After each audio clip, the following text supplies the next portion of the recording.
श्री स्वामी समर्थ. मी तुम्हाला सर्व व्हिडिओमधून हेच नेहमी सांगत असते की तुम्ही सर्वांनी स्वामींची निस्वार्थ मनाने सेवा करा. स्वामींवर विश्वास ठेवा. स्वामींना मनापासून माना. त्यांच्यावरती निसंकोचपणे विश्वास ठेवून निर्धास्त व्हा. पण यासाठी पहिल्यांदा तुम्हाला त्यांची सेवा करावी लागेल. कारण सेवा केली तरच ते तुमचा कार्यकाल, तुमचा कार्यभार सगळं सांभाळतील. आणि जेव्हा ज्याचा असा कार्यभार आयुष्याचा स्वामींच्या हातामध्ये जातो, ज्यांचं भविष्य स्वामींच्या चरणामध्ये असतं, त्यांच्या भविष्याला कोणताच धोका नसतो. त्यामुळे मी तुम्हा सर्वांना नेहमी सांगत असते की तुम्ही स्वामी महाराजांची सेवा करा, त्यांच्यावरती विश्वास ठेवा. एकदा तुम्ही स्वामींची सेवा करून तरी बघा, त्यांचे अनुभव कसे येतात ते तरी पहा. म्हणजे तुम्हाला समजेल की स्वामी सेवा ही कधीही कुणाचं वाईट करत नाही, ती फक्त सर्वांचं चांगलं करते. स्वामी सेवेकरी होणं म्हणजे छोटी मोठी गोष्ट नाही आहे, तर ही पुण्याची गोष्ट आहे. ज्या माणसाने म्हणतात ना, गेल्या जन्मी किंवा या जन्मी काहीतरी पुण्य केलं असणार, त्यामुळे त्याला या जन्मात किंवा आत्ता स्वामी सेवेकरी म्हणून एक पद मिळालं. आणि ही गोष्ट खूप मोठी आहे. स्वामी सेवेकरी बनणं ही गोष्ट खरंच छोटी मोठी नाही, खूप मोठी गोष्ट आहे. पुण्यवान लोकच स्वामींच्या चरणापर्यंत पोहोचतात, त्यांची सेवा करतात. आजकाल स्वामींच्या सेवेमध्ये येणारे खूप लोक आहेत, पण टिकणारे फार कमी आहेत. जसं की म्हणतात ना, करणं फार सोपं आहे, पण त्यामध्ये टिकणं फार अवघड आहे. तसंच आहे ते. तर स्वामींची सेवा ही सुरू केल्यानंतर थोडा जरी त्रास झाला तर लोक स्वामींची सेवा करणं सोडून देतात. का तर त्यांना वाटतं की स्वामींची सेवा केली म्हणून त्रास झाला. पण असं काहीच नसतं. तुम्ही जर कुठे चुकत नसाल, तुमच्या हातून चूक होत नसेल, तर स्वामींची सेवा तुम्हाला कधीच त्रास देत नाही. आणि जरी त्रास झाला तर तो त्रास हा पुढं जाऊन काहीतरी चांगलं होण्यासाठी झालेला असतो. त्यामुळे तुम्ही निसंकोच राहा, यासाठी स्वामी म्हणत असतात. जो सेवेकरी किंवा जो व्यक्ती स्वामींची सेवा करत असतो, त्यांच्यावरती विश्वास ठेवत असतो, त्यासाठी स्वामी नेहमी म्हणत असतात, भिवू नकोस, मी तुझ्या पाठीशी आहे.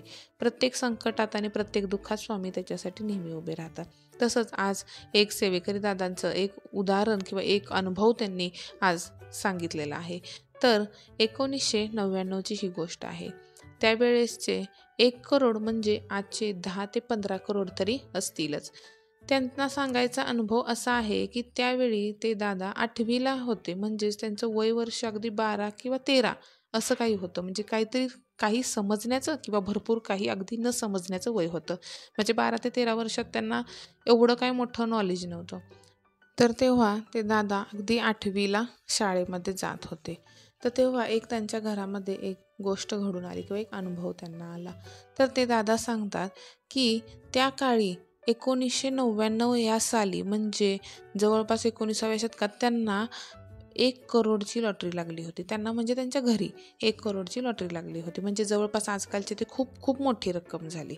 तर लॉटरीचे पैसे हे अगदी हातामध्ये येईपर्यंत 6 महिन्याचा तरी कालावधी लागत होता. तर त्या 1 करोडवर इन्कम टॅक्स लागून 65 लाख रुपये त्यांना मिळणार होते. पण त्याचा 6 महिन्याचा कालावधी लागला, अगदी मार्च 2000ला, आणि ते पण एकदम कडक पोलीस बंदोबस्तमध्ये त्यांना ते पैसे मिळाले. तर गोष्ट अशी घडली की लॉटरी लागल्यानंतर ते लॉटरीचं तिकीट आणि त्याचा क्रमांक प्रदर्शित झालेले वर्तमानपत्र, लॉटरीचं दुकान चालवणाऱ्या दुकानदाराचा परवाना, अशा अनेक बाबींची पूर्तता मुंबई मंत्रालयात तत्सम विभागात करावी लागते. त्यानंतर सगळी प्रक्रिया पूर्ण होण्यास जवळपास 6 महिने एवढा कालावधी लागत असावा. तर त्या दादांना एवढे आठवते की पोलिसांची एक गाडी त्यांच्या दारात येते. मग एक लॉटरी इन्स्पेक्टर पण असतो त्यामध्ये, आणि ते घर आणि तुमचे घर, वैयक्तिक ओळखपत्र, तुमचे बँक खाते आणि हे सगळं काही वस्तू किंवा काही गोष्टी ते व्हेरीफाय करतात. लॉटरी लागलेल्या माणसासोबत त्यांचा एक विश्वासू माणूस येणार असतो, तर ते त्याचेही ओळखपत्र व्हेरीफाय केले जाते. तर अशा प्रकारची प्रोसेस त्या लॉटरीच्या तिकिटावर जे मिळालेली रक्कम होती ते मिळण्यासाठी होती. तर त्या दादांनी त्यांच्या म्हणजे घरातल्या लोकांनी, त्यांच्या अगदी विश्वासू लोकांनाही त्यामध्ये घेतलं होतं. त्या लोकांचेही ओळखपत्र वगैरे व्हेरीफाय केली गेलेली होती. पण असं झालं की ते लोक गाडीमध्ये बसून मंत्रालयात घेऊन जातात आणि तेथील प्रक्रिया माहीत नाही. मग तुम्हाला चेक दिला जातो, ज्यातून लॉटरी दुकानदार जो असतो त्याचे कमिशनसुद्धा तुम्हाला दिले जाते. म्हणजे याचा अर्थ असा की 1 करोडमधून 35% इन्कम टॅक्स कट केला जातो आणि 5% लॉटरी दुकानदाराचे कमिशन, हे सगळं वजा करून उरलेली रक्कमेचा चेक तुम्हाला दिला जातो. आणि तीच पोलीस गाडी घरी सोडायला येते. तर असं झालं की जे विश्वासू लोक होते त्याही लोकांनी त्याच्यावरती थोडासा कब्जा घातला त्या पैशावरती, व जे लॉटरीचे जे दुकान होतं अगदी ते कमिशन त्या लोकांचं होतं तेही त्यांनी घेतलं.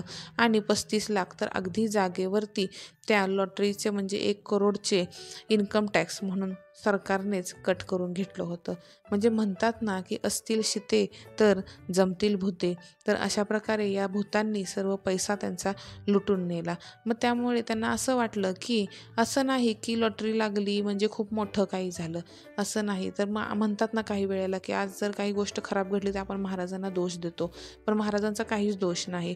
महाराज म्हणतात की कष्टाचा पैसा हा कधी संपत नाही, आणि लॉटरी म्हणजे फ्रीमध्ये भेटलेला पैसा असतो, जे काहींना अगदी पचतोही आणि काहींना नाही. पण आपण जर स्वामी सेवेत असेल तर आपल्याला कष्टाचा पैसा हा नक्कीच पचतो, पण लॉटरीचा पैसा हा असेच काही लोक लुबाडून नेतात आणि त्या दादांच्या हाताला शेवट काहीच लागलं नाही. त्यामुळे तुम्ही कष्ट करा, कष्टाने पैसा जो कमवाल तो तुमच्या संसारासाठी उपयोगात नक्की येईल. आणि त्याबरोबर स्वामींची सेवा करा. स्वामींच्या सेवेची जोड जर तुम्हाला असेल तर नक्कीच तुमच्या संसारामध्ये असो अगर यश येईल व तुमच्या कष्टालाही फळ स्वामी नक्की देतील. स्वामींची सेवा करणे हा कुठला गुन्हा किंवा कोणताही दोष नाही, ते फार मोठं अगदी एक पुण्याचं काम आहे. आणि ते तुमच्या हातून जर घडलं तर खरंच तुम्ही खूप भाग्यवान असाल. तुम्ही महाराजांची सेवा नक्की करत जा आणि महाराजांना नेहमी चिंतत राहा. महाराज तुम्हाला चिंततील, महाराज तुमच्या चिंता दूर करतील. तुम्हा सर्वांना जर माझे व्हिडिओ आवडत असतील तर तुम्ही माझ्या चॅनलला सबस्क्राईब करून ठेवा व बेल आयकॉनच्या बटनवरती क्लिक करा, म्हणजे माझे येणारे दररोजचे व्हिडिओ तुम्हाला नोटिफिकेशनद्वारा समजत राहतील. माझे व्हिडिओ तुम्हाला आवडत असतील तर लाईक करा, कमेंट करा आणि इतर लोकांना जे कोणी त्रासात दुःखात तुम्हाला दिसेल तर त्यांना हे अनुभव तुम्ही स्वतः सांगा. अगर माझे व्हिडिओ त्यांना शेअर करा, किंवा जर कोणाला गरज वाटली, तुम्हाला वाटत असेल कोणाला गरज आहे तर माझी लिंक त्यांच्यापर्यंत पोहोचवा व त्या लोकांनाही दुःखातून बाहेर पडावं यासाठी तुम्ही स्वामी सेवा मार्गामध्ये आणा. स्वामी सेवा मार्गामध्ये एक जरी सेवेकरी तुम्ही जोडलात तर खूप पुण्याचं आणि खूप मोठं काम आहे. आणि स्वामींच्या सेवेचं महत्त्व हे तुम्ही इतरांना समजून देत चला. स्वामींच्या सेवेकऱ्यात वाढ जर तुमच्यामुळे होत असेल तर तुम्ही खरंच खूपच नशीबवान, खूप पुण्यवान असाल.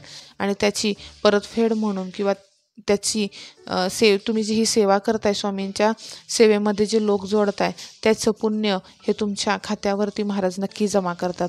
महाराज कोणतीही गोष्ट, कोणतीही सेवा त्यांच्याकडे बाकी ठेवत नाही, ती व्याजासहित ज्याच्या त्याला ते परत करून टाकतात. त्यामुळे तुमच्या आजूबाजूला कोणी दुःखी आणि कष्टलेलं दिसलं तर तुम्ही नक्की स्वामी सेवेचा त्यांना माहिती द्या व स्वामी सेवेमध्ये त्यांना आणा. आणि स्वामींच्या सेवेकऱ्यांमध्ये वाढ होईल असं कोणतंही काम तुम्ही केलं तर ते पुण्याचंच असणार आहे.